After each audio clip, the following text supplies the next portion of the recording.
나 무한행복 소나무 시간입니다. 여러분들 만나 뵙게 되어서 진심으로 반갑습니다. 석가모니 부처님 당시의 일입니다. 석가모니 부처님께서 세상에 널리 법을 펼치고 계실 때, 그때 어느 한 도시에 여원이란 이름을 가진 남자가 있었습니다. 이름이 여원이란 이름을 가진 남자가 있었는데 굉장히 못됐다고 합니다. 사람이 아주 나쁘고 악하고 못돼가지고 여기저기 다니면서 온갖 나쁜 짓을 저지르고 다녔다고 합니다. 사람들의 원성이 자자해지자 이 왕이 군사를 풀어서 그 여원이란 사람을 붙잡게 됩니다. 그리고 사형 선고를 내립니다. 너는 온갖 나쁜 짓을 저지르면서 사람들을 괴롭혔구나. 너는 사형이다 라고 사형 선고를 받게 됩니다. 그렇게 붙들려서 사형 선고를 받은 뒤에 온몸에 꽁꽁 묶여가지고 그 성을 구석구석 한 바퀴 돌면서 사람들 앞에서 조리돌림을 당하게 됩니다. 사람들의 손가락질을 받으면서 조리돌림을 받고 이제 사형장으로 향하고 있었을 때, 때마침 거룩하신 부처님께서 그때 바리떼를 들고 탁발하시기 위해서 그 길을 이렇게 지나고 계실 때였습니다. 요럴 때 부처님을 마주치는 것도 그 사람의 성근입니다. 그것도 그 사람의 복입니다. 착할선 뿌리 익은 착한 뿌리, 성근이 있는 것입니다. 그 여원이란 사람이 저기서 이제 멀리 부처님이 오시는 걸 보고 깜짝 놀라면서 부처님을 향해서 소리를 지릅니다. 부처님, 부처님, 자비로우신 부처님, 제발 저 좀 살려주십시오. 제발 저 좀 살려주십시오. 부처님께서 왕한테 이야기해 주셔서 저를 풀어주신다면 제가 머리 깎고 출가해서 부처님의 제자가 되겠습니다. 부디 저를 살려주십시오. 살려주십시오. 그때 부처님께서 그 여원의 목소리를 듣고는 뒤에서 함께 따라오던 아난 스님에게 시켜서 왕에게 가서 왕에게 저 여원이란 사형수를 한 번만 용서해 주시고 방면해 주십시오. 저 사람을 이제 사형에서 풀어 주십시오라고 부탁을 하도록 합니다. 그래서 아난 스님이 왕을 찾아가서 저의 스승님이신 부처님께서 이러저러 해서 저 사형장에 가는 저 사형수 여원을 용서하고 풀어달라라고 부탁을 하셨습니다. 왕이 깜짝 놀래가지고 아유, 부처님께서 직접 부탁하신 건데 내가 어찌 부처님의 말씀을 거절할 수 있겠습니까? 라고 하더니 그 사형수 여원을 이제 특별 사면을 해서 이제 그 사형수 여원을 풀어주게 됩니다. 그래서 여원이 부처님 발 아래 눈물을 흘리면서 엎드려 자기가 지은 죄업을 지극정성으로 참회한 뒤에 머리 깎고 출가해서 비구 스님이 됩니다. 비구 스님이 됩니다. 자, 여기서 여러분들이 한 가지 명심해야 될 부분이 있습니다. 원래 우리 부처님의 계율, 부처님이 우리들에게 남겨주신 그 계율의 가르침을 모아놓은 율장에서는 그 계율에 모아놓은 율장에서는 사형 선고를 받거나 큰 죄를 저지른 죄인은 출가할 수 없다라고 딱 선을 그어 놓습니다. 아주 악한 짓을 한 그런 죄인, 죄수는 출가할 수가 없다. 왜냐? 만약에 그런 죄를 저지른 사람들까지 무분별하게 다 출가를 시키게 되면 죄를 저질러 놓고 그것을 피하고 사람들의 눈을 속이기 위해서 머리 깎고 출가하는 출가자가 나올 것이고, 그런 거짓 출가자들 때문에 이 부처님의 그런 맑고 깨끗한 이 승가, 스님들의 모임이 무너질 수가 있기 때문이다. 그래서 원래 범죄자는 출가를 원래 시켜주지를 않습니다. 그런데 부처님의 불교설화, 부처님의 일대기를 보면 흉악한 짓을 저지른 사람, 아주 못된 죄인들조차도 부처님이 출가를 허락해 주는 경우가 있기는 있습니다. 근데 요거는 아주 특별한 경우입니다. 부처님께서 그 사람의 마음을 다 꿰뚫어 보시고 그 사람이 과거 전생에 지었던 업의 인연과 다음 생에 그 사람이 받게 될 그 업의 결과를 다 꿰뚫어 보신 뒤에 부처님께서 이 사람은 비록 죄를 저지른 죄인이지만 이 사람의 마음을 꿰뚫어 보니 이 사람은 출가하면 수행을 잘하고 깨달음을 얻을 만한 사람이다 라는 것을 오직 부처님만이 완벽하게 꿰뚫어 보시고, 원칙은 죄를 저지른 죄인들은 출가시키지 않지만 부처님처럼 모든 원인과 결과를 완벽하게 꿰뚫은 부처님께서는 특별한 경우에는 그런 죄인, 죄수들도 출가시키는 경우가 있었다라는 것을 우리가 명심해야 됩니다. 그러니까 여러분, 불교는 죄인, 죄수, 큰 죄를 저지르는 사람은 일단 출가를 시키지 않는 게 일단 원칙입니다. 하지만 모든 것을 꿰뚫어 보시는 부처님이 특별한 경우에 그 죄인이나 죄수를 출가를 허락해 주는 경우도 있기는 있다라는 것을 여러분들의 머릿속에 헷갈리지 않게 잘 기억해 두시기 바랍니다.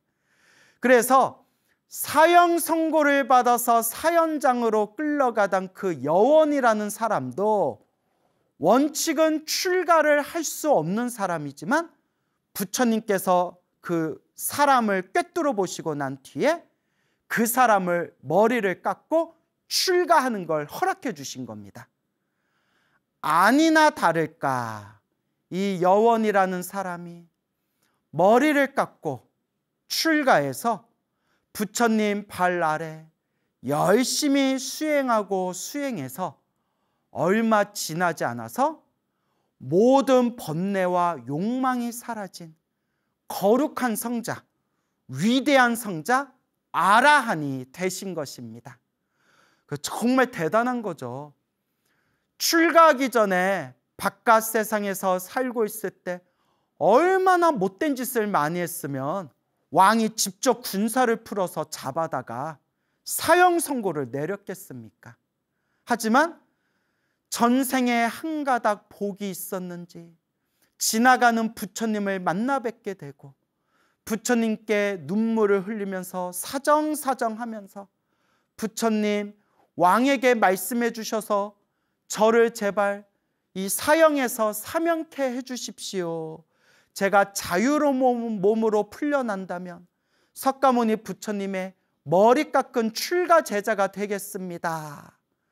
부처님께서 그 사형 선고를 받은 여원이란 남자의 그 마음을 완전히 꿰뚫어 보신 뒤에 이 사람이 지금은 사형 선고를 받았지만 만약에 머리 깎고 출가하면 위대한 성자 아라한이 될 수 있을 만한 착한 뿌리가 있구나. 이것까지 부처님이 완벽하게 꿰뚫어 보시고 아난 스님에게 이제 이야기를 하셔서 아난 스님이 왕을 찾아가 석가모니 부처님께서 저 사형 선고를 받은 여원이라는 사람을 풀어주시기를 부처님께서 말씀하셨습니다. 그래서 왕이 부처님의 말씀을 듣고 아무런 의심이나 아무런 그런 의혹이 없이 부처님의 말씀대로 그 여원이라는 남자를 사형에서 이제 사면에서 풀어주게 됩니다. 그리고 아니나 다를까 부처님께서 완벽하게 꿰뚫어 보신 그대로 머리 깎고 출가한 여원은 모든 번뇌와 욕망이 사라진 거룩한 성자 아라한이 됩니다. 자, 이와 같이 아라한이 되신 이 여원 스님은 과거에 자기가 지었던 나쁜 죄업을 진심으로 뉘우치고 참회하면서 이번 생 머리 깎고 출가해서 아라한이 된 뒤에 세상에 널리 맑고 깨끗한 부처님 법을 전하게 됩니다. 이 이야기를 들은 수많은 다른 비구 스님들이 모두 다 놀라게 됩니다. 부처님의 제자들이 부처님을 찾아가서 부처님께 이렇게 여쭤봅니다. 부처님, 참으로 위대하십니다. 위대하십니다. 부처님, 참으로 위대하십니다. 거룩하신 부처님께서는 어떤 인연의 공덕이 있으시기에 부처님께서 하신 말씀은 모든 사람들이 좋아하고 모든 사람들이 다 따르는 것입니까? 부처님께서 전생에 어떤 인연 공덕이 있으셨기에 부처님께서 말 한마디 저 사형 선고를 받은 사람을 풀어주십시오라고 부처님께서 말씀하셨는데 왕은 부처님 말씀을 듣자마자 저 사형 선고를 받은 저 사람을 풀어주었으니 부처님께서는 어떤 인연의 공덕을 심으셨기에 이렇게 사람들에게 무슨 말을 하든 신용을 얻으시는 겁니까? 어떻게 그렇게 수많은 사람들에게 신용을 얻을 수 있는 것입니까? 라고 부처님께 여쭈어 봅니다. 그때 부처님께서 이와 같이 말씀하십니다. 그대들이여 잘 들어라. 이것도 그대들이 과거 전생에 이것도 이 모든 것들이 다 과거 전생에 지었던 업의 인연이니라. 이 모든 것이 다 스스로 지은 선업의 인연이니라. 그대들은 잘 듣도록 하여라. 라고 부처님이 말씀하십니다. 머나먼 헤아릴 수 없는 과거 전생에 한 부처님께서 세상에 출현하셨는데 그때 세상에 출현하신 그 부처님의 명호가 제당 부처님이셨습니다. 제당 부처님. 제당이란 부처님께서 세상에 출현하셔서 널리 법을 펼치고 계실 때의 일이라고 합니다. 제당 부처님께서 수많은 제자들과 함께 길을 걷고 계실 때 그때 맞은편에서 어느 한 남자가 걸어오다가 제당 부처님의 몸에서 펼쳐지는 그 아름답고 맑고 깨끗한 거룩한 모습을 뵙고 그 자리에서 제당 부처님께 머리 숙여 3배의 예를 올리고 부처님께 이와 같이 청을 올립니다. 위대하신 분이시여, 제가 부처님과 수많은 제자분들께 공양을 올리고자 하오니 저의 청을 받아주십시오. 저의 공양청을 받아주십시오라고 부처님께 청을 올립니다. 그리고 부처님을 편한 자리에 모시고 부처님과 수많은 비구 스님들께 정성스럽게 이제 공양을 올리게 됩니다. 부처님께서 그 공양을 받아 자시는 모습을 지켜본 뒤에 그 남자가 부처님의 발 아래 엎드려 다음과 같이 부처님 앞에서 원을 세웁니다. 부처님, 거룩하신 부처님, 제가 부처님께 공양을 올린 공덕으로 제가 항상 태어날 때마다 제가 어떤 이야기를 하든 사람들의 믿음을 받고 신용을 얻게 해주십시오. 항상 제가 사람들의 신용을 얻는, 사람들에게 믿음을 얻는 그런 사람이 되게 해주십시오. 그때 제당 부처님께서 그대가 원하는 바대로, 그대가 머나먼 미래 세상에 나와 똑같은 그런 믿음을 얻게 될 것이다. 사람들의 신용을 얻게 될 것이다. 그 제당 부처님의 말씀에 크나큰 기쁨과 즐거움과 환희심을 느끼면서 이 남자가 제당 부처님 발 아래 엎드려 절하오면서 보리심을 일으키게 됩니다. 보리심, 안욕따라 삼맥삼 보리심. 보리심은 완전한 깨달음을 얻겠습니다. 모든 중생을 다 제도하겠습니다.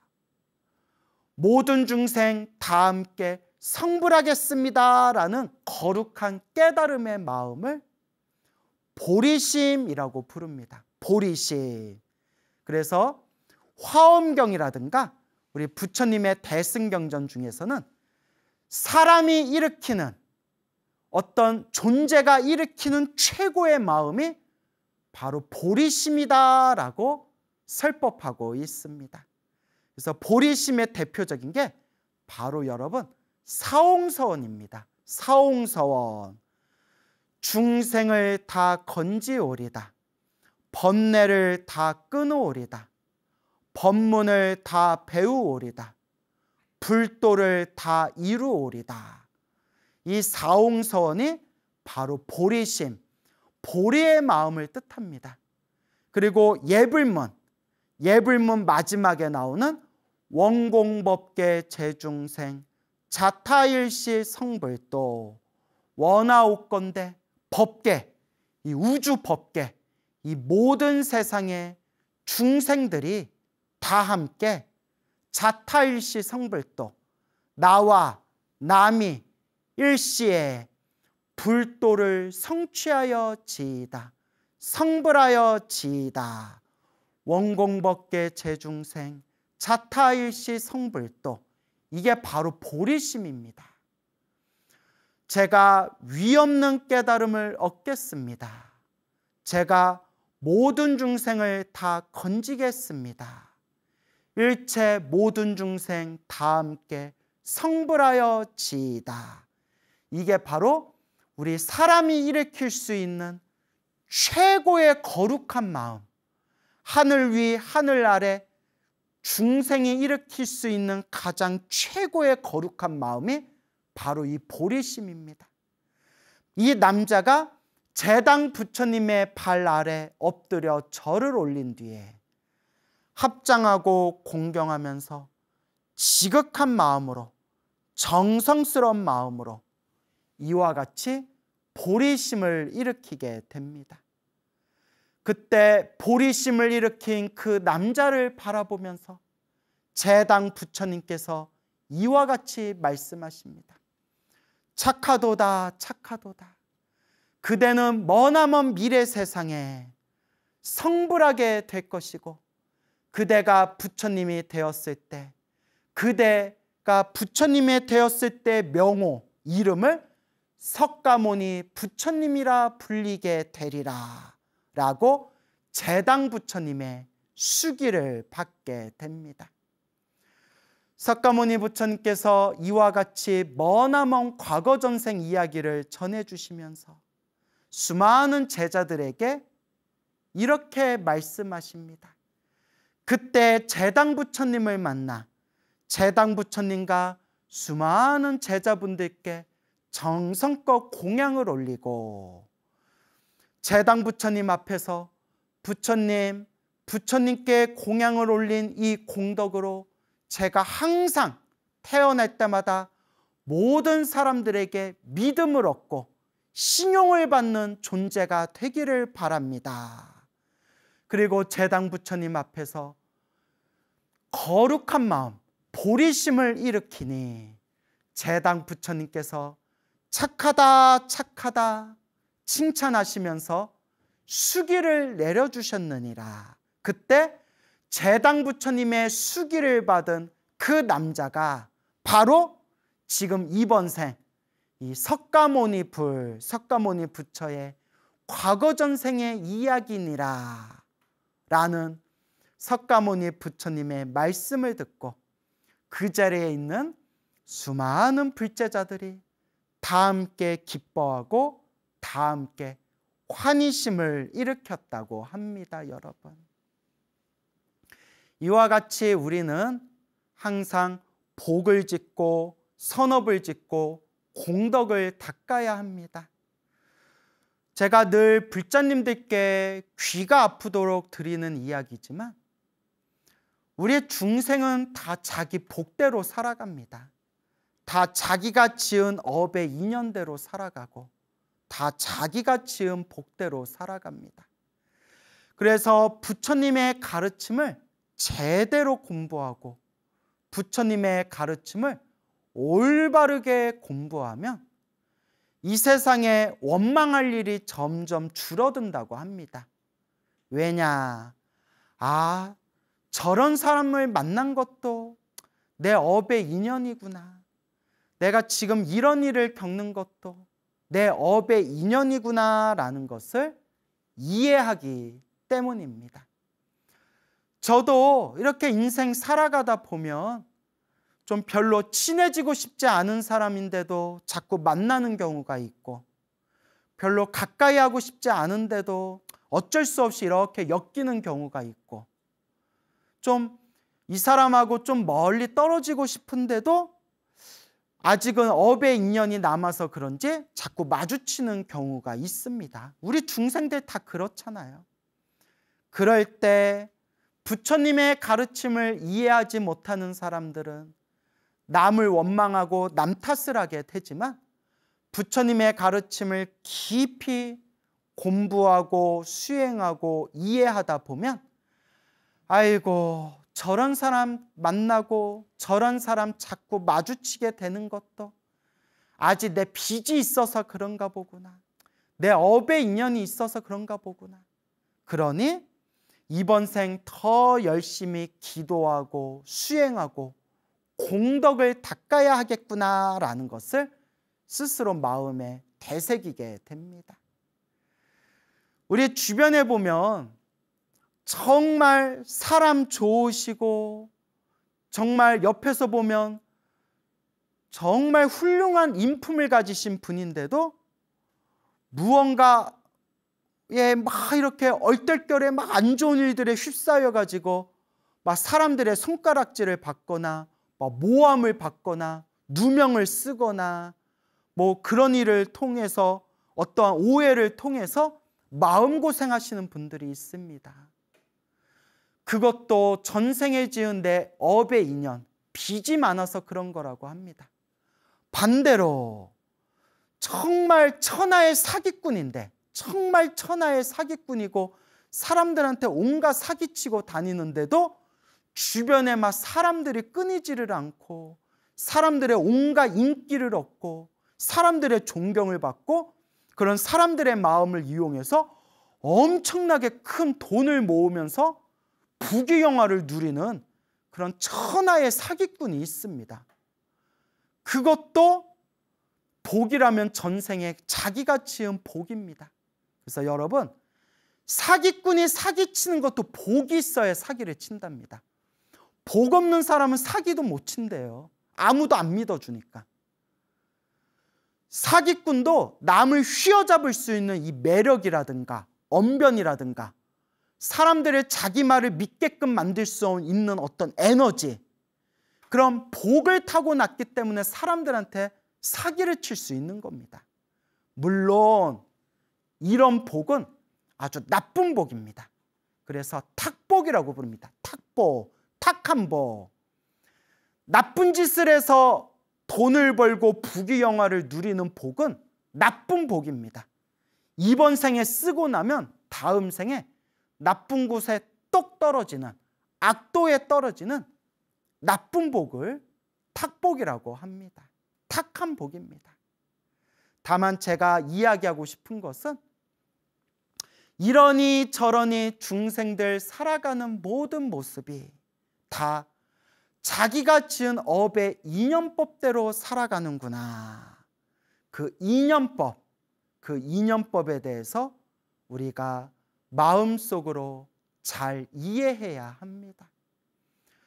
그래서 여러분, 그 사형 선고를 받았던 여원이라는 사람도 형장의 이슬로 그렇게 휙 하고 죽어서 사라질 운명이었지만 그 사형장에 끌려가는 그 짧은 순간에 딱 마치 우연처럼 부처님을 마주치게 된 것도 불교는 우연이 없다고 했지 않습니까? 다 자기의 인연법이다. 온갖 나쁜 짓을 해서 사형 선고를 받고 사형을 당하는 그런 나쁜 업을 지었던 여원이라는 사람이 그나마 수없는 과거 전생에 부처님을 만나 뵐 수 있고 부처님을 만나서 머리 깎고 출가할 수 있고 머리 깎고 출가해서 거룩한 성자 아라한이 될 수 있을 만한 아주 착한 성근, 아주 착한 뿌리, 착할선 뿌리 익은 착한 뿌리, 좋은 인연이 있었기 때문에 사형장에 끌려갔던 여원이라는 사람이 그 사형장에 끌려가다 부처님을 만나 뵐 수 있었고 부처님의 덕화로 사형에서 사면받아 머리 깎고 출가할 수가 있었고 심지어 사형 선고를 받을 정도로 못된 짓을 했던 그 여원이라는 사람이 결국은 모든 번뇌와 망상이 사라지고 거룩한 성자, 위대한 성자, 아라한이 될 수 있었다라는 이 묘하고 묘한 인연법에 대해서 우리가 항상 마음에 항상 잘 되새겨야 합니다. 그러니까 여러분, 이 세상에 무조건 영원히 나쁜 놈도 없고 무조건 영원히 착한 사람도 없습니다. 한 생각, 요 마음의 한 생각 때문에 착했던 사람이 눈이 확 뒤집혀져서 차마 말로써 표현할 수 없는 정말 그런 나쁜 짓을 저지르는 경우도 있고 아주 나쁘고 못됐던 사람이 마음 한번 싹 돌린 뒤에 죽을 때 수많은 사람들의 존경을 받으면서 죽을 정도로 한평생 개과천선해서 남을 위해서 봉사하고 온갖 착한 일을 하면서 자기를 희생하면서 살다가 죽는 그런 사람도 있습니다. 마음이라는 것은 참으로 묘하고 묘하다. 한 생각 잘 일으키면 부처님과 같이 존경받을 수 있고 한 생각 잘못 일으키면 그 착하고 착했던 사람이 정말 입으로 말할 수 없을 정도로 끔찍하고 못된 짓을 저지를 수도 있구나. 참으로 이 마음이란 게 묘하고 묘하구나.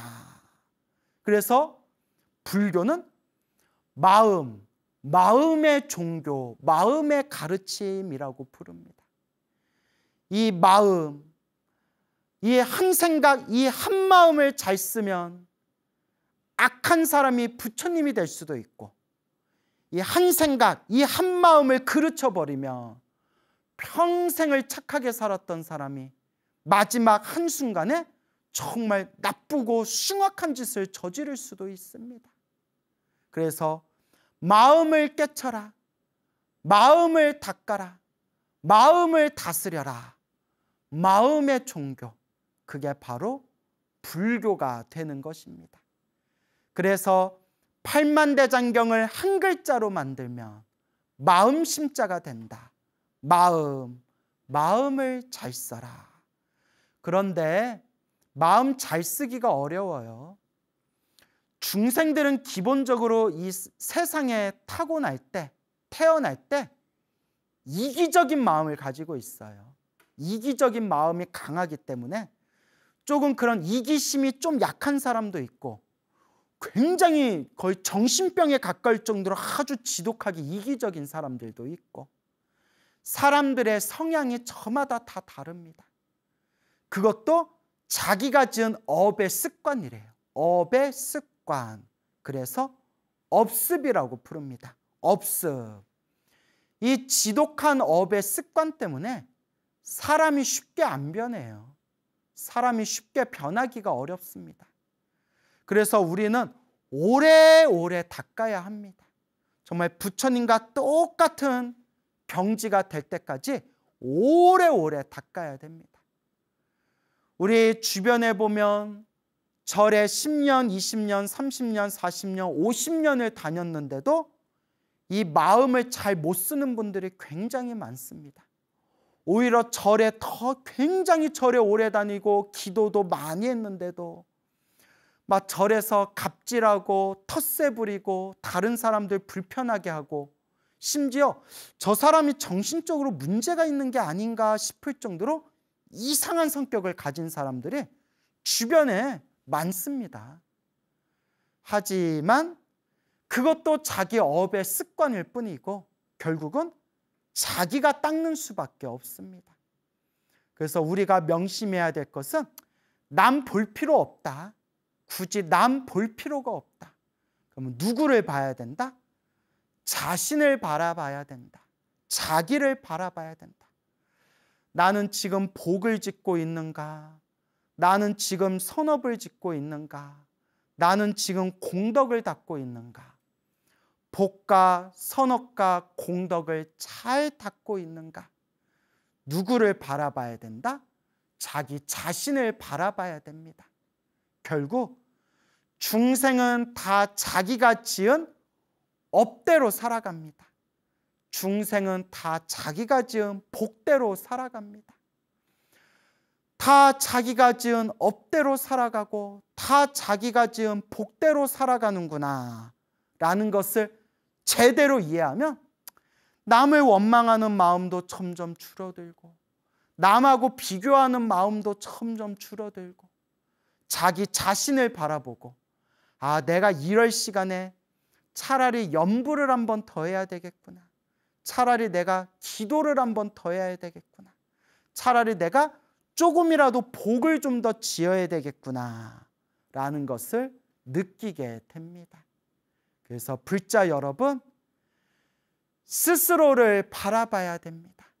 자기 자신을 있는 그대로 냉정하게 자신을 바라보면서 내가 훗날 염라대왕 앞에 딱 섰을 때 자신 있게 나는 공덕을, 나는 선업을, 나는 복을 정말 힘껏 제대로 닦고 왔습니다 라고 말할 수 있을 정도로 내 자신을 잘 닦아야 합니다. 물론 어렵습니다. 제가 앞에서도 말씀드렸지만 중생이 이 업의 습관, 업습이란 게 있기 때문에 이 마음을 닦기가 쉽지가 않습니다. 쉽지 않기 때문에 그냥 자꾸 닦는 수밖에 없다. 자꾸 닦는 수밖에 없구나. 결국은 모든 우리 인생의 삶의 문제의 해답은 수행이다라는 것을 명심하시길 바랍니다. 항상 우리가 이번 생 사람으로 태어나 부처님의 법을 만났다, 부처님의 가르침을 만났다 라는 것을 감사합니다, 감사합니다, 고맙습니다, 고맙습니다, 이번 생 마음 공부 잘하겠습니다 라고 마음으로 100번, 1000번, 10,000번 되새기면서 여러분 이번 생 잘 닦아가시기 바랍니다.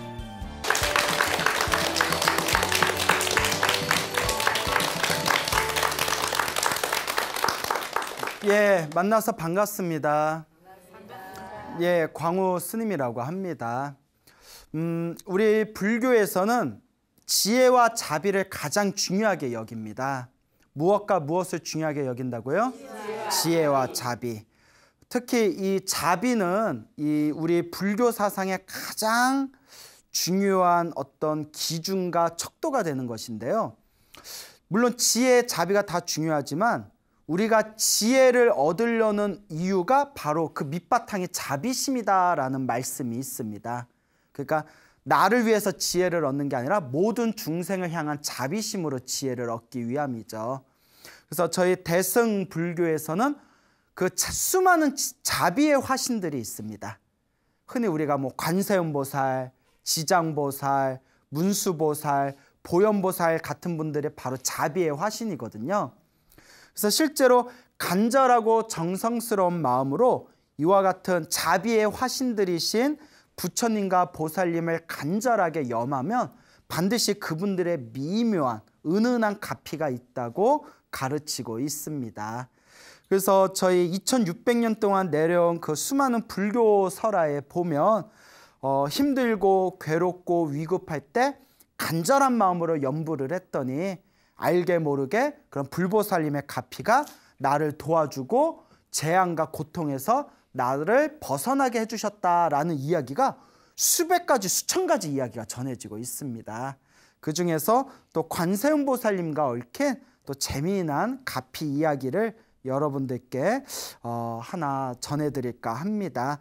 관세음보살님은 다들 들어보셔서 알고 계시죠? 네. 아마 불교 신자가 아닌 사람들도 관세음보살이라는 이 단어는 모두 한 번쯤은 들어봤을 겁니다.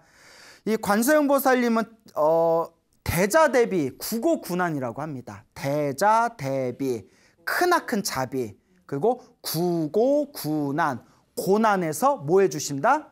구해주신다라는 뜻이 되겠죠. 그러니까 어떻게 보면 불교계 119라고 보시면 돼요. 불교계 119. 여러분 막 힘들고 막 어디에 뭐 다쳤거나 어디에 떨어졌거나 하면 제일 먼저 어디다 부르면 되죠? 119에 부르면 되잖아요.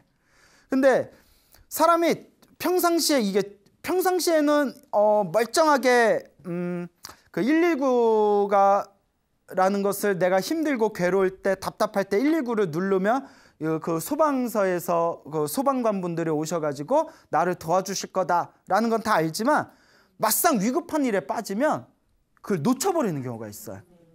그래서 뭐 가장 유명한 얘기 있잖아요. 막 뭐 다쳐가지고 119 불러야 되는데 119 야 119가 몇 번이냐? 119 전화가 몇 번이냐? 막 이러잖아요. 그 얘기 들어보셨죠? 네. 119가 어디냐고, 119 번호가 몇 번이냐고 그런 데잖아요. 너무 다급하고 위급하니까. 그와 같이 불자들들 그래요. 평소에는 힘들고 괴로울 때 기도해야지, 염불해야지, 누구를 찾아야지, 관세음보살을 찾아야지 해놓고 갑자기 위급하고 당황하는 일에 딱 부딪히게 되면 평소에 하던 염불도 안 나올 때가 있대요.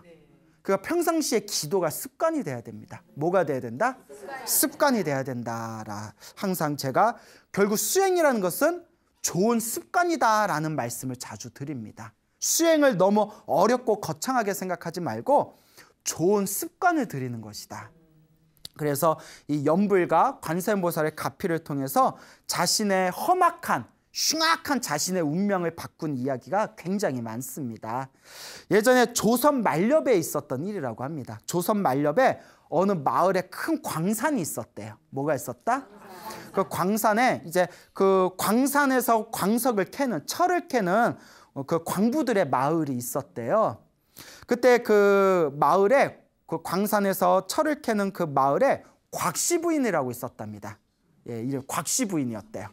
근데 곽씨 부인이 지금도 막 이렇게 막 연말이나 정초에 되면 우리 막 뭐 전 보러 가고 막 이러잖아요. 예? 뭐 전 보러 전보러 피부과 가나 이렇게 전 보러 죄송합니다. 예, 그래요. 너무 무리수였죠. 그런데 이 곽씨 부인도 어느 유명한 이제 점쟁이를 찾아갔대요. 이제 사주 보는 사람, 유명한 이제 점 보는 사람을 찾아갔는데 아주 유명한 그 사람이었대요. 딱 보더니 네 남편 3월달을 못 넘기고 죽어 이러더래요. 웬일? 그런 말을. 네 남편 몇 월달을 못 넘기고 죽어? 3월달을 못 넘기고 죽어 이러더래요. 그게 그 옛날 사람 얼마나 순진해요. 지금 같으면 에휴 이 사람이 할 말이 있고 못할 말이 있지. 아우 재수없어 하고 이제 나오고. 누가 그런데요. 어디 전집 가서 안 좋은 얘기를 들으면 깨서 전집을 다닌대요. 왜 깨서 전집을 다닐까요? 좋은 점이 나올 때까지 계속 전집 다닌다는 분도 있고, 어떤 분은 야, 네 남편 3월달을 못 넘겨 하면 그러면 어떻게, 어차피 갈 남편 이거 생명보험이라도 들어놔야 되나? 예? 예, 웃자고 한 말입니다. 그러니까 옛날 사람들 순진하잖아요. 가슴에 뭐가 꽉 맺힌 거예요. 턱 맺혀서 체한 것처럼. 그래서 야, 옆에 있는 같이 간 그 전보라 같이 간 이제 동네 아줌마들이 괜찮아. 아, 사주 보는 사람이 저 사람이야? 우리 딴 데 한번 가보자. 딴 데 가서 또 좋은 점이 나올 수 있으니까요. 딴 데 한번 가보자. 가는 점집마다 당신 남편 3월달을 못 넘길 거라고 똑같은 점괘가 나오는 거예요. 물론 이야기지만 이쯤 되면 정말 가슴이 조마조마해지는 거죠. 여러분, 전집 10군데를 갔는데 10군데에서 다 여러분 남편 보고 3월달을 못 넘겨 잃어버리면 얼마나 가슴이 쫄리겠어요. 그렇잖아요. 그래서 방에 와서 시름시름 앓고 있는 거예요. 그냥 시름시름 앓고 있으니까 이제 남편이 들어옵니다. 남편이 들어오더니, 아니 이 옆에 내가 남편이 밖에서 힘들게 일하고 왔는데 밥도 안 줘놓고 뭐 하는 거냐고. 부인 속은 모르고. 그 부인이, 곽씨 부인이, 여보 미안하오, 내가 몸이 좀 안 좋아서 그랬어, 좀 기다려보시오, 내가 밥 해주겠어. 그리고 시름시름 몇 날 며칠을 앓는 거예요. 남편이 세상을 떠난다니까. 3월달을 못 넘긴다니까. 금슬이 좋았나 봐요. 금슬이 좋았나 봐요. 그러니까 시름시름 앓고 있는데 밖에서 이렇게 은은한 목탁 소리가 들리더래. 집 밖에서 은은한 목탁 소리가 들리니까 아이고 누가 오셨나 하고 가봤더니 웬 노스님이, 허연 수염의 노스님이 이렇게 탁발을 나오신 거예요. 그러니까 옛날 사람들 뭔가 스님 보면 그렇잖아요. 스님 보면 뭔가 상담하고, 우리 집안에 애기 들었는데 이 애를 물리칠 방도가 있겠습니까? 하고 옛날 분들은 막 지나가는 스님한테 물어보고 그런 거 있잖아요. 요새는 안 그러는데, 제가 이제 출가한 지 20년이 넘어갔는데 요새는 택시 타면 그런 일 없는데, 저 처음에 20년 전에 택시 탈 때만 하더라도 꼭 택시기사 몇 분들이 스님 제 관상이 어떻습니까? 라든가 스님 제가 집안일이 안 풀리는데 이거 어떻게 하면 좋겠습니까? 하고 저한테 물어보신 분들이 계셨어요. 요새는 안 그러는데, 옛날 사람들은 그런 어떤 지나가는 스님들한테 뭘 물어보고 비방을 얻고 그런 뭐 전설의 고향에서 보던 그런 이야기들이 있잖아요.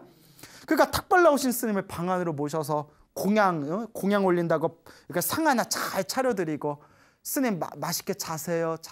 이게 스님이 이렇게 다 드시고 나니까, 스님 그 공양 맛있게 드셨으니까 내가 걱정 고민이 있다고 하면서 남편 이야기를 하는 거예요.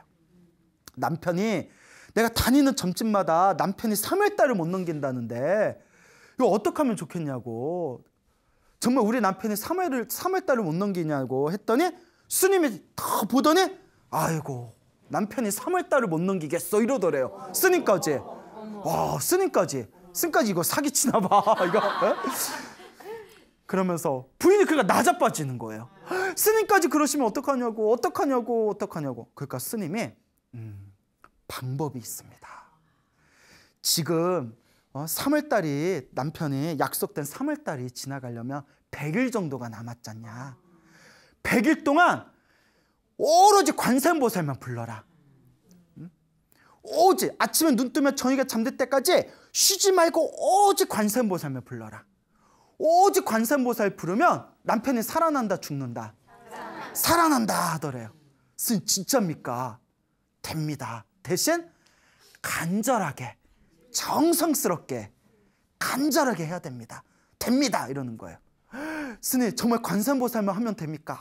된다니까. 또 옛날 사람들 순진하잖아요. 그래서 스님 하겠습니다. 제가 스님 찾아뵙고 싶으면 어떻게 해야 됩니까? 저 뒷산 너머 병풍바위라고 있습니다. 예, 스님 병풍바위 압니다. 병풍바위 뒤에 가면 제가 살고 있는 곳이 있습니다. 언제 그쪽으로 오시지요. 하지만 100일 기도가 끝날 때까지는 찾아오지 말고 간절하게 100일 동안 관세음보살 불러서 남편이 살아나면 그때 한번 찾아오십시오. 지금부터 오로지 어디 나가지도 말고 뭐만 하십시오? 관세음보살만 하십시오. 이제 노스님이 이제 떠나신 거예요. 보살님이 그날 몇 날 며칠 동안 밥도 안 먹고 시름시름 앓다가 그날 밥을 잘 지어서 꾸역꾸역 먹습니다. 왜? 100일 동안 이제 염불해야 되니까 체력이 있어야 될 거 아니야. 꾸역꾸역 먹은 뒤에 그 다음 날부터 관세음보살 부르는 거예요. 아침에 눈 뜨자마자 그냥 아침에 일어나자마자 관세음보살, 우물에 물 들어가면서도 관세음보살, 밥 지우면서도 관세음. 어째 이렇게 잘 알아? 네? 잘 알아? 그러니까 뭐 옆에 있는 박씨 부인, 김씨 부인, 이씨 부인이 놀러 가자 하더라도 관세음보살. 그러니까 관세음보살만 불렀대요. 그러니까 하루 이틀, 한 달, 두 달이 이래 지나고 이제 100일을 끝날 때쯤에 점점 다가고 있어요. 근데 이게 계속 관세음보살, 관세음보살, 관세음. 나중에 이제 잠도 안 오더래요. 남편 죽을 날이 다가오니까. 그러니까 계속 관세음보살만 부르는데 이게 남편이 살아날 소식이 이게 있는지 없는지 모르잖아요. 그러니까 관세음보살 부르면서 가슴이 답답한 거예요. 에라이 모르겠다. 스님이 거짓말하겠냐. 관세음보살, 관세음보살, 오직 관세음보살만 부르는데 나중에는 이제 남편이 이제 밥상을 차려주는데 남편한테 밥상 차려주면서 숟가락을 안 갖다 주는 거예요. 숟가락 안 갖다. 왜냐? 관세음보살, 관세음보살에다 숟가락을 놓쳤대. 그 남편보다 아 여보 숟가락을 갖다 줘야 밥을 먹을 거 아니야. 그러니까 아이고 관세음보살, 관세음보살 숟가락을 갖다 줬대요. 그 남편이 이제 먹을 반찬 먹으려 했더니 뭐가 없어요. 젓가락이 없어. 아니 이 사람아 젓가락을 갖다 줘야 아이고 관세음보살 하고 또 젓가락을 갖다 줬대요. 그럼 밥 다 먹고 아 이 옆에 내 물을 갖다 줘야 될 거 아니에요. 그래서 아이고 관세음보살 하면서 또 간장을 갖다 줘버렸네. 남편이 물 마시려고 물을 따라 보니까 뭐가 나와요? 간장이 나. 얘라이 옆에 내하고 밥상을 엎어버렸대요. 남편이 속도 몰라. 응? 속도 몰라. 그래서 그저 그냥 부인이 미안하오 여보, 내가 생각이 많아서 내가 당신 이렇게 제대로 못 챙겨주는 거려. 미안하오. 그 부인이 보살이에요. 그렇죠. 남편 지 살리려고 지금 그러고 있는 건데 여보 미안하오. 내가 정신이 없어서 그렇소 하면서 오로지 관세음보살 하는데 근데 이제 3월 산짐날이 따온 거예요. 3월 산짐날이 따오니까 마음이 막 급한 거예요. 계속 관세음보살 불렀는데 이게 남편이 이게 뭐 소식이 없는 거예요. 남편이 살아날지 죽을지 약속된 날짜는 지나갔는데 속에 막 불이 나는 거예요. 보살님이 야 관세음보살님이 나타나서 네 남편 산다 이제 그만해라 이렇게 알려줄 수도 없는 거고 소자 막 불이 나니까 뭐 불이 화병같이 불이 나니까 어떡하냐면 지붕 위에 올라갔대요. 지붕 위에 올라가서 하도 답답하니까 허공에 삿대질을 하면서 뭐라고 했을까요? 관세음보살 이랬대요. 관세음보살 지붕에서 삿대질해서 관세음보살을 외웠는데 관세음보살 막 몸에서 막 열이 나니까 막 옷을 벗었대. 막 옷을 벗으면서 삿대질하면서 관세음보살니까 멀리서 보니까 보세요. 허공에 삿대질하면서 관세음보살 하니까 마치 뭐 하는 것처럼 보여요. 춤추는 것처럼 보여요. 그래서 나온 게 고고춤이에요. 고고춤. 몰랐죠? 예. 미안해요. 예. 옷을 벗으면서 허공에 삿대질을 하면서 관세음보살 고함을 꽥꽥 지르니까 멀리 있는 사람들은 지붕 위에서 춤추는 것처럼 보이는 거예요. 난리가 난 거예요. 야야 저 곽신혜 옆에 왜 그래 하고 구경 가자 하는데 그 얘기가 광산에서 일하고 있는 사람까지 퍼진 거예요. 그때 점심시간에 잠깐 점심 자시다가 지붕에서 춤추고 있는 곽씨 부인을 보고 그 광부 한 분이 그 광산에 들어가서 곽씨를 찾습니다. 네 부인 미쳤어? 이러는 거예요. 아 뭐가 미쳤어? 지붕에서 옷 벗고 춤추고 난리 났어. 이 옆에 내가 드디어 사고를 치네. 내 당장 쫓아내야지 하고 그 광산에서 막 나오니까 또 같이 일하던 광부들 야 구경거리 생겼다고 막 우르르 나왔대요. 막 나와가지고 곽신에 있는 집으로 가는 순간 꽝 소리가 나더래요. 뭐가 무너졌을까? 광산이 무너진 거예요. 근데 다친 사람이 있었다 없었다? 왜 없었을까요? 고고 춤추는 곽씨 부인 구경하러 가다가 사람들 나오고 다 나왔을 때 광산이 꽝 하고 무너지더래요. 온 마을 사람들이 사색이 돼가지고 그때 멀리서 광산이 무너지는 걸 보고 남편이 자기네 지붕 있는데 오는 걸 보고 그때서야 눈물이 왈칵 쏟아지면서 우리 남편 살았다 하고 그 자리에서 주저앉아서 곽씨 부인의 대성통곡을 하더래요. 100일 기도해가지고 남편 살린 거예요. 남편도 놀라고 부인도 놀라고 마을 사람도 놀라고 그냥 다 산천초목에 다 놀란 거예요. 나중에 이제 부인이 자초지종을 얘기를 합니다. 전 보러 갔다가 남편이 이제 3월달을 못 넘긴다고 해가지고 시름시름 앓다가 누구를 만나서 노스님을 만나서 100일 동안 오직 관세음보살, 간절하게 관세음보살하면 남편 살릴 수 있다 했는데 정말 당신이 살았구려. 정말 당신이 살았구려. 그 남편이 그때서야 내가 당신 마음 모르고 당신이 관세음보살 연불하느라 집안일하다 실수하는 거 내가 역정내서 미안하다고. 당신이 나한테 관세음보살이요. 남편이 큰절을 올리더래요, 부인한테. 그래서 이럴 게 아니라 우리가 쌀하고 먹을 것 좀 챙겨서 그 병풍바위 뒤에 계시는 노스님한테 인사드리러 갑시다. 인사드리러 안 가면 이건 사람이 아니요. 그냥 우리 갑시다 하고 그 다음날 이제 스님한테 공양 올리려고 뭐 과일하고 뭐 이것저것 쌀 같은 거 쌌겠죠. 그 뒷산에 이렇게 힘들게 걸어서 병풍바위 뒤에 딱 갔는데 병풍바위 뒤에 절이 있다 없다? 없는 거예요. 그 남편이 여기 맞냐고. 그 우리 노스님의 병풍바위 뒤에 절이 쓴 자기가 사는 곳이 있다고 했는데 왜 절이 없지 하는데 저 큰 그 병풍바위 큰 절벽에 글자가 5글자가 있더래요. 뭐였을까요?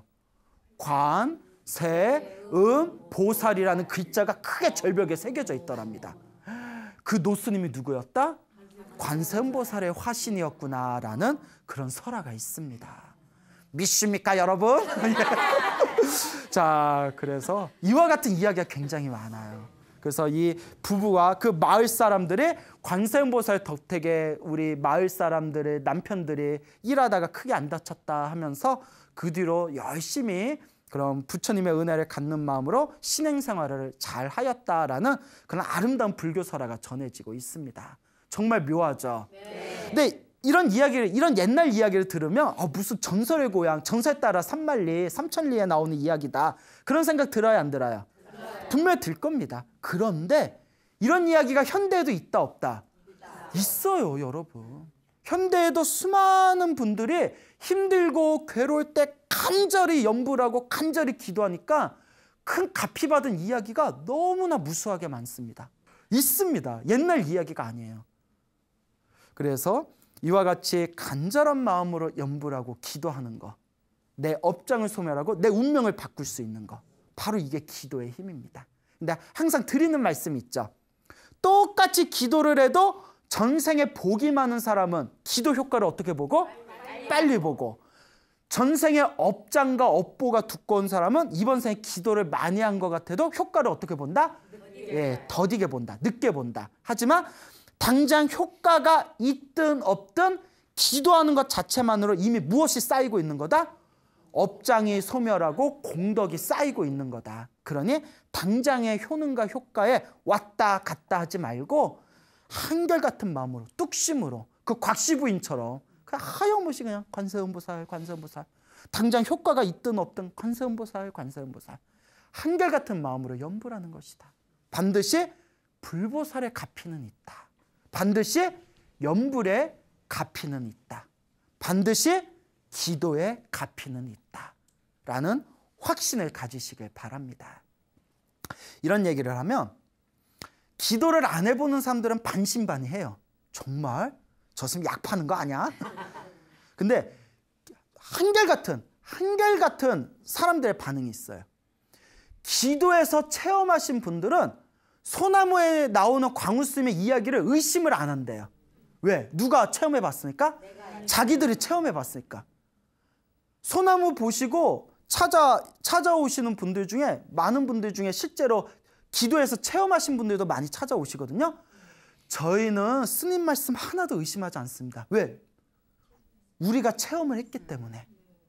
그러니 여러분들이 한번 체험해 보세요. 귀로 듣는 건 귀로 나갑니다. 몸으로 한번 체험해 보시길 바랍니다. 우리 소나무의 애청자이신 어느 불자님께 연락이 왔습니다. 이분이 우리 BTN 붓다회라고 있거든요. BTN 그 붓다의 회원님이세요. 붓다의 회원님인데 이분께서 지금 연세가 이제 70 안팎 정도 되시는 분인데 이분께서 아주 소중한 이야기를 해주셨어요. 아주 놀라운 가피 이야기를 해주셨는데 저한테 직접 해주신 얘기예요. 1974년도에 남편이 큰 교통사고를 당하셨대요. 그래서 다리 한쪽을 크게 다치셔가지고 다리 하나를 이제 쓰지를 못하셨답니다. 그래서 이제 다리 한쪽을 이제 마비가 돼서 쓰지를 못하셨다가 1974년도에 사고를 당했으니까 한 40년 정도가 지난 뒤에 2012년도에 병원에 갔더니 혈관이 다 사라지고 혈관이 다 퇴화하고 머리카락만한 혈관만 이렇게 남아있더래요. 그래서 이걸 절단을 하니 마니 이런 얘기가 들렸을 때 다행히 다리가 절단까지는 안 갔대요. 치료가 잘 됐답니다. 그러다가 이제 2013년도가 되었을 때 보살님께서 내가 이제 기도 열심히 해야 되겠다. 기도를 열심히 해야 되겠다 해가지고 집안에다 이렇게 불단을 차려놓고 불상을 모시고 남편하고 열심히 기도를 했답니다. 절에서 기도하듯이 새벽마다 4시에 일어나가지고 막 2-3시간씩 지장기도랑 관세음보살 기도를 열심히 하셨대요. 지장기도, 관음기도를 열심히 하셨는데 한 2016년도인가에 그 검진을 받으셨는데 남편분께서 그 신부정증 있죠. 예, 그게 4기 말기가 됐대요. 뭐 5기가 되면 투석을 해야 된다면서요. 2016년도에. 그래서 4기 말기가 되니까 굉장히 아주 위험한 상황이었대요. 보살님이 놀래가지고 남편하고 기도를 열심히 했답니다. 치료를 계속 꾸준히 치료를 받으면서 간절하게 기도를 했는데 다시 이제 몇 개월 후에 이제 검진을 받았는데 의사 선생님이 아주 환한 표정을 지으면서 원래 처음에 몇 기였다고 했죠? 4기 말이었다고 했잖아요. 4기 말이었는데 3기로 이렇게 쾌차가 됐대요. 3기로. 그 의사 선생님이 아주 이게 기뻐하시면서 아유 지금 상태가 많이 좋아졌다고. 4기 말기였는데 3기 된 거면 엄청 좋잖아요. 예, 계속 이렇게 계속 치료받자고. 그리고 뭐 2개월에 한 번씩 이렇게 검진을 받았나 봐요. 2개월에 한 번씩. 그러다가 2018년도면 작년이죠, 불과 작년 초에 검사를 받았는데 의사 선생님이 심각하게 이제 그 보살님 보호자를 불러서 심각하게 얘기를 하시더래요. 입원할 필요도 없고 그냥 가족들하고 친구분들 그렇게 만나 뵙고 마음의 준비를 해라라고 얘기를 하더래요. 지금 이 상태로는 입원도 할 필요 없다. 그냥 주변 분들 만나고 뒷정리하시고 마음의 준비를 좀 하셔라. 이게 어떻게 보면 사형선고잖아요. 네. 의사가 입원할 필요, 웬만하면 의사 선생님이 입원해서 최선을 다해봅시다 이럴 거 아니에요. 근데 입원할 필요도 없다. 그냥 빨리 가족들하고 주변 분들, 친지분들 얼굴 보고 마음 준비해라. 보살님의 가슴이 막 무너진 느낌이 들더래요. 그래서 남편한테 딱 가서 남편한테 여보, 우리가 믿을 건 이제 뭐밖에 없어? 뭐밖에 없어? 기도밖에 없어. 우리가 이제 믿을 건 기도밖에 없어. 이제 우리 기도 정말 간절하게 기도합시다. 이제 의사도 포기해버리니까 이제 믿을 게 없는 거예요. 오로지. 그리고 엄청나게 기도를 했대요. 매일매일 간절하게 남편하고 단둘이서 정말 정성스럽게 매일매일 이제 기도를 했는데 그렇게 이제 약 한두 달이 지났을 때 이렇게 자기 이제 집에 불단을 모셔놓고 집에서 기도를 하다가 깜빡 이렇게 비몽사몽 잠이 들었답니다. 자, 소나무 이야기 패턴상 이제 뭐가 나와야 되죠? 꿈을 꿔야죠. 예, 꿈었으면 어째? 꿈을 꿨는데 생생한 꿈을 꿨답니다. 자기가 어디 이렇게 산에 있는 사찰에서 이렇게 앉아서 이렇게 기도를 하고 있는데 호랑이가 나타났대요. 큰 대형 호랑이가 큰 호랑이가 딱 나타나더니 자기를 으르렁거리고 쳐다보는데 자기 등 뒤에 타라는 이렇게 신호를 주더래요. 그래서 꿈이니까 실제로는 타요, 못 타요?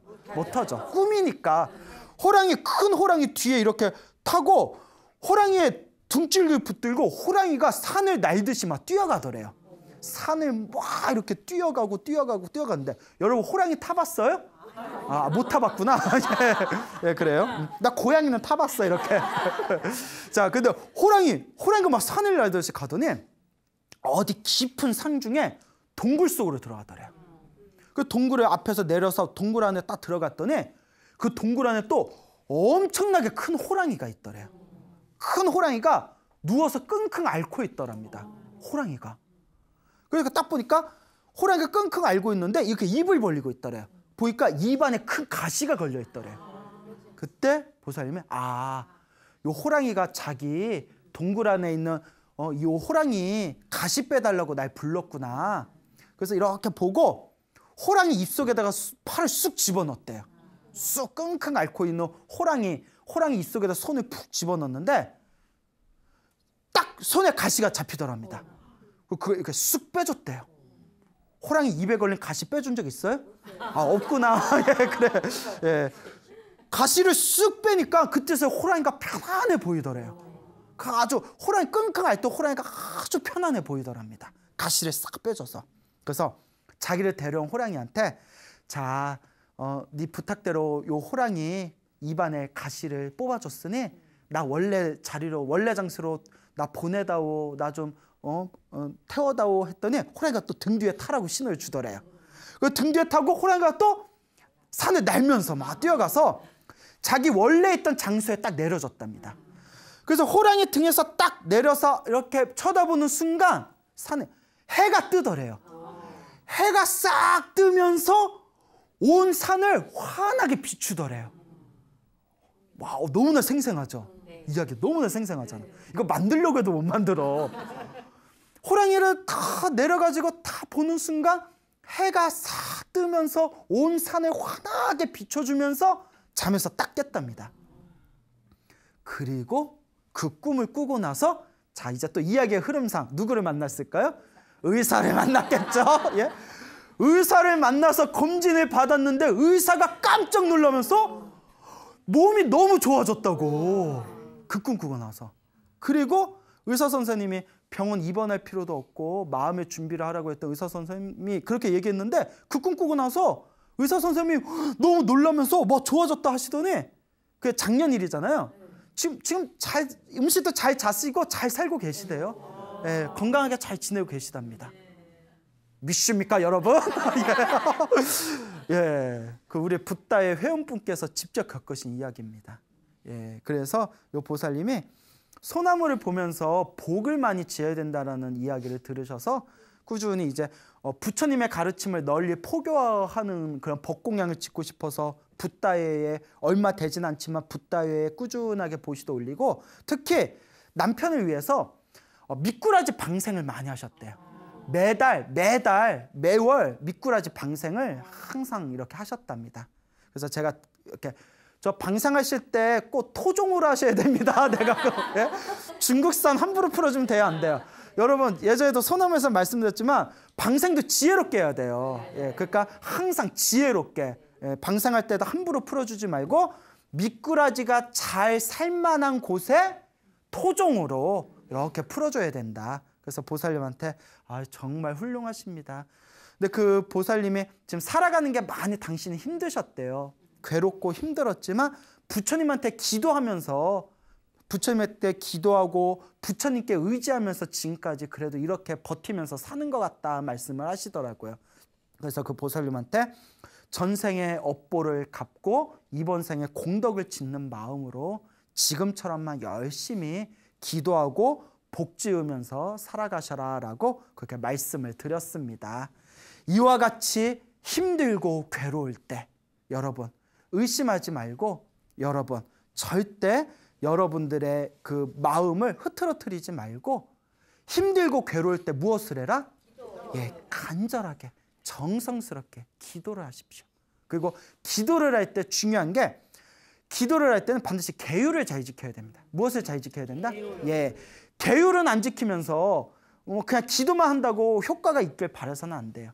여기서 말하는 계율은 뭐냐면 사람으로서 지켜야 할 윤리와 도덕을 뜻하는 거예요.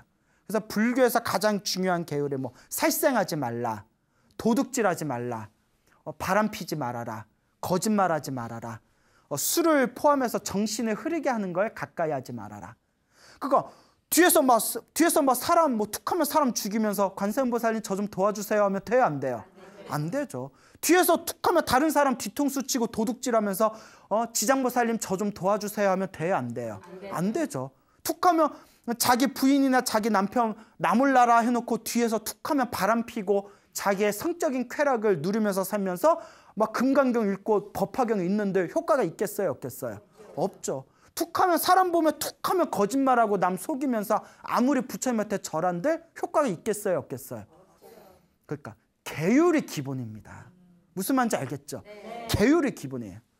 뒤에서 오만 헛짓거리 딴짓하면서 나 기도 이렇게 열심히 했는데 왜 내 소원은 안 들어주지? 그게 어리석음이에요. 정말 진정한 불자라면 정말 기도해서 소원 성취하려면 뭐부터 잘 지켜야 된다? 계율부터 잘 지켜야 된다라는 것을 꼭 명심하시길 바랍니다. 자, 그래서 이와 같이 우리가 힘들고 괴로울 때 항상 기도하셔라, 복지어라, 선업을 쌓아라, 공덕을 지어나가셔라, 제가 항상 말씀드리지 않습니까? 이와 같이 그 곽씨 부인 같은 이야기도 얼마나 신비해요. 정말 옛날 전설 따라 삼천리 막 전설의 고향 같은 얘기잖아요. 그런데 현대 지금 이 순간에도 그에 목지않은 이야기, 금방 말씀드린 그 붓다의 회원 보살님 이야기도 너무 신기하잖아요. 꿈에서 호랑이 목에 걸린 가시 빼주는 꿈 꿨더니 그 의사가 포기했던 남편이 건강이 다시 좋아지고, 그러니까 지금 이 현대에서도 관세음보살의 가피는 아직도 살아 있습니다. 그러니까 한결같은 마음으로 여러분들의 업장을 소멸하고 선업을 짓는 마음으로 기도해 나가시길 바랍니다.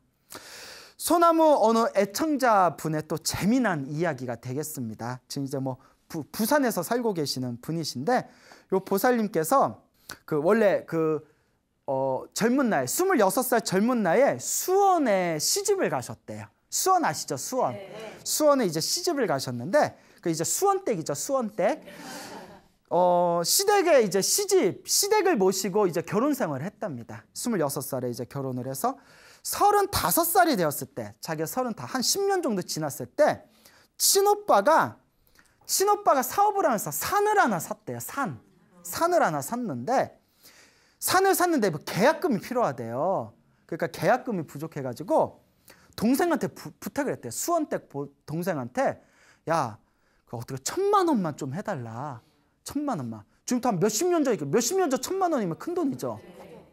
1,000만 원만 좀 이렇게 해달라. 그러니까 친오빠가 해달라니까 자기는 해주고 싶은데 시댁 눈치가 보이는 거예요.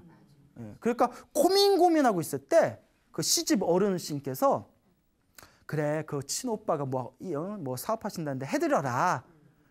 원래 가족끼리는 돈거래하는 거 아닌데 해드려라 하니까, 그래서 시댁에서 허락을 해줘가지고 친오빠한테 이제 1,000만 원을 이제 융통을 해줬대요. 그리고 오빠가 이제 산을 샀는데 원래는 6개월 안에 갚기로 했대요. 이제 느낌이 이상해지죠? 6개월 안에 갚기로 했는데 차일피일 미뤄지더니 2년이 지났대요. 2년이 지났는데 오빠도 빨리 돈을 주고 싶어 하는데 일이 잘못돼 버린 거예요. 그 오빠도 줄 돈이 없는 거예요. 그렇게 2년이 지났을 때 경매 통지서가 왔대요. 경매. 집이 넘어간 거예요. 예, 집이 넘어간 거예요. 그러니까 시댁까지 다 집안의 거리에 남게 생긴 거예요. 보살이 부들부들 놀래가지고, 여러분 생각해보세요. 갑자기 여러분 집에 경매 통지서가 날라오면 여러분 같으면 어떡하겠어요. 그것도 자기 때문에. 기절해요. 예, 너무 놀래서 그때 자기가 다니던 절에 모시던 주지스님이 상담을 했더니, 주지스님이 탁 듣더니, 보살님 이건 뭐밖에 이건 방법이 없다? 기도밖에 없다. 보살님 기도 한번 해봐라. 그 불교는 백중기도라고 있어요. 백중기도 아시죠? 네. 1년에 한번 백중기도. 그래서 백중기도가 그때 한 일주일 정도 남았대요. 보통 우리가 백중기도할 때, 백중은 우리와 인연 있는 영가들을 천도하는 기간이잖아요. 그래서 천도하고 관련된 게 지장보살님이잖아요. 그래서 백중기도 한 일주일 정도 남았을까? 일주일 동안 지장기도를 열심히 해라. 분명 소원 성취된다. 간절하게 해야 된다. 정말 목숨 걸고 간절하게 해야 된다. 밥도 먹지 말아라 이랬대요. 오로지 기도만 해라. 그러니까 그 보살님이 하신 말씀에 밥도 안 먹었대요. 거의 안 먹었대요. 아마 먹히지도 않았을 거예요. 7일 동안 밥도 안 먹고 잠도 안 잤대요. 잠도 안 왔을 거예요. 얼마나 다급했겠어요. 7일 동안 지장기도를 했대요. 밥도 안 먹고 잠도 안 자고 그냥 오로지 제발 좀 저 좀 살려주세요. 간절하게 7일 기도를 했는데, 그렇다고 지금 이 얘기 듣고 어머 나도 급한 일인데 밥도 안 먹고 기도해야 되겠다 또 이러시면 안 돼요. 또 잘못하면 쓰러지면 안 돼요. 밥은 제때 챙겨 드세요. 밥심으로 기도하는데 7일 동안 밥도 안 먹고 잠도 안 자고 7일 동안 딱 기도를 하고 백중 기도 회양이 끝났답니다. 그리고 자, 이야기의 패턴상 이제 뭘 했을까요? 꿈을 꿨겠죠. 예? 꿈을 꿨대요. 꿈을 꿨는데 7일 기도, 밥도 안 먹고 잠도 안 자고 다 백중회양 지장기도를 하고 꿈을 꿨는데 꿈에 자기 집 마루에 상자, 큰 상자 3개가 있더래요. 큰 상자 3개가 있는데 몇 개? 3개. 뭔가 하고 열어봤더니 포도, 아주 알이 알찬 아주 탐스러운 포도가 꽉 차 있더래요. 포도알이 얼마나 탐스러운지 포도알 하나가 자두만 하더래요. 자두알만 하더래요. 그냥 탐스러운 그냥 포도가 상자에 꽉 차가지고 3개가 있더래요. 깜짝 놀랐는데 자, 중요한 거, 머리를 깎은 분 1분이랑 머리를 기른 분 2분 해서 3분이 이렇게 나타나시더래요. 자, 중요한 거예요. 우리 수많은 보살님들 중에서, 불교의 수많은 관세음보살, 문수보살, 보현보살, 수많은 보살님들 중에서 머리가 빡빡인 보살님이 1분 계세요. 그분이 누굴까요? 그렇죠, 지장보살님이에요. 꿈에 머리 빡빡 깎은 분 1분이랑 머리가 기른 분 2분이 나타나셔서, 그러니까 모두 몇 분? 3분이 나타나셔서 이렇게 웃으시면서 이거 다 네 거야 이러시더래요. 이거 다 네 거다. 그리고 잠에서 딱 깼답니다. 왠지 좋은 꿈 같죠? 이거 다 네 거다. 몇 상자? 3상자. 그리고 또 한 일주일 정도가 지난 뒤에 또 꿈을 꿨대요. 이번 꿈은 오빠가 샀다는 산 있잖아요. 오빠가 샀다는 산에 이렇게 올라갔대요. 그래서 산 정상에 갔더니 오빠가 있는데 그 산에 큰 항아리가 5개가 묻혀 있더래요. 몇 개가? 5개가. 5개 큰 항아리가 산에 묻혀 있는데 그걸 보고 오빠한테, 오빠 이렇게 재산이 많은데 난 왜 안 줘? 이랬대요. 그 오빠가 딱 보면서 이거 다 네 거야 이러더래요. 이거 다 네 거야 하면서 잠에서 딱 깼대요. 자, 이제 중요한 겁니다. 그 꿈을 꾸고 나서 딱 3일이 지난 뒤에 그렇게 안 팔리던 산이 한 방에 싹 팔렸대요. 얼마에 팔렸냐? 그 산에 항아리가 몇 개 묻혀 있었다? 5천만 원에 팔렸대요. 5천만 원에 팔렸잖아요. 오빠가 이제 오빠도 다급하니까 이제 동생 이제 집 찾아줘야 될 거 아니에요. 빌린 건 얼마 빌렸죠? 1,000만 원 빌렸는데 이제 집 찾아줘야 되니까 집 찾는데 3천만 원이 들었대요. 3천만 원. 뭐 그동안 빚진 거 그런 거겠죠? 3천만 원을 이제 하여튼 윤통을 해서 집도 찾아주고 빚도 다 갚았대요. 얼마를 줘서? 3천만 원. 자, 포도 상자가 몇 개라고 했죠? 3상자. 묘하죠? 오빠 산에 묻힌 항아리 몇 개? 얼마에 팔렸다? 5천만 원. 그리고 그거 집에 나온 경매 찾아주는데 얼마? 3천만 원. 그때 꿈에서 포도 상자가 몇 개? 3개. 야, 여러분 이런데도 기도를 무시할 수가 있겠어요? 정말 신기하죠? 정말 신기합니다. 간절하게 기도하는 이 힘이 있다. 이 얘기를 들었는데도 오늘부터 기도 안 하는 사람은 정말 업장이 두꺼운 사람들이에요. 정말 업보가 두꺼운 사람들이에요. 그래서 보살님이 이제 그 얘기를 하셨고, 근데 이 보살님도 전생에 지은 빚이 많으셨나 봐요.